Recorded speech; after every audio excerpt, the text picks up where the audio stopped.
Good morning student. आज मैं आपको पढ़ाने जा रही हूँ क्लास 7 में सब्जेक्ट हिंदी। आज हम प्रश्न उत्तर बनाएंगे।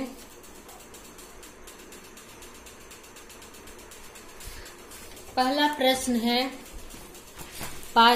पांचाल देश की राजकुमारी कैसी थी?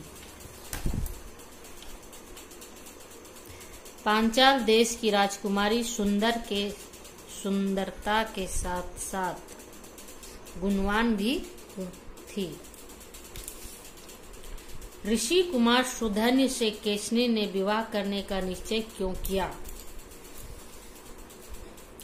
ऋषि कुमार सुधन्य से केसनी ने विवाह करने का निश्चय किया क्योंकि केसनी ने उससे आत्मा के संबंध में जितने भी प्रश्न किए सबका ठीक ठाक उत्तर दिया।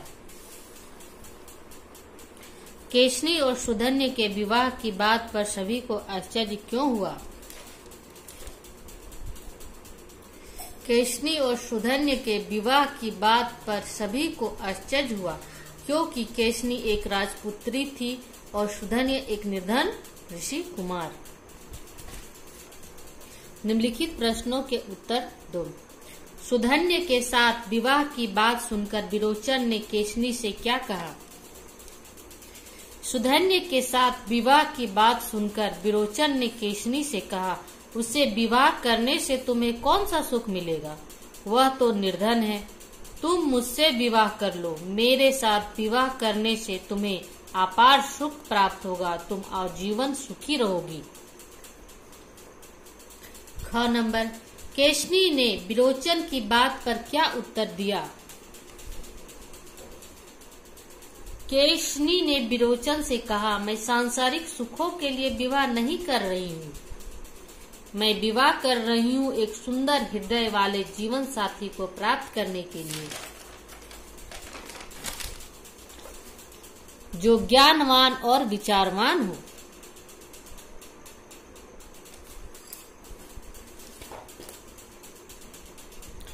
विरोचन के पिता की दृष्टि में विरोचन और सुधन्य में से कौन श्रेष्ठ था?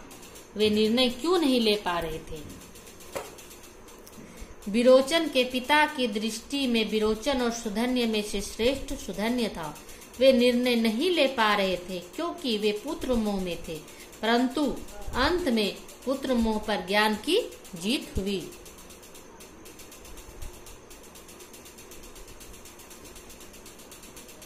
विरोचन तथा सुधन्य के बीच वाद विवाद का सार अपने शब्दों में लिखो। विरोचन धन को श्रेष्ठ मानता है। अगर धन है तो सभी सुख सुविधाएं प्राप्त की जा सकती है, परंतु सुधन्य ज्ञान को श्रेष्ठ बताता है क्योंकि धन का नाश होता है परंतु ज्ञान का अंत नहीं हो सकता। दोनों के संवाद का यही आशय था।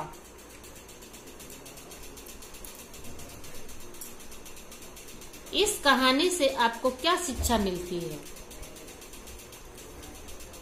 इस कहानी से यही शिक्षा मिलती है कि हमें धन संग्रह की अपेक्षा ज्ञान को प्रधानता देनी चाहिए। अगर हमारे पास ज्ञान होगा तो हम संसार के सभी सुख सुविधाओं को प्राप्त कर सकते हैं। निम्नलिखित वाक्य किसने और कब कहे? इसका जवाब है, विरोचन जो कुछ हो गया वही पर्याप्त है। अब इसकी आवश्यकता नहीं रही। हम और अब से मित्र हो गए हैं। ये वाक्य सुधन्य ने विरोचन से कहा। उस समय कहा जब विरोचन उसके पैर पर गिरने आता है। पैर धोने के लिए जब झुकता है उस समय सुधन्य विरोचन से कहता है, मैं सांसारिक सुखों के लिए विवाह नहीं कर रही हूँ।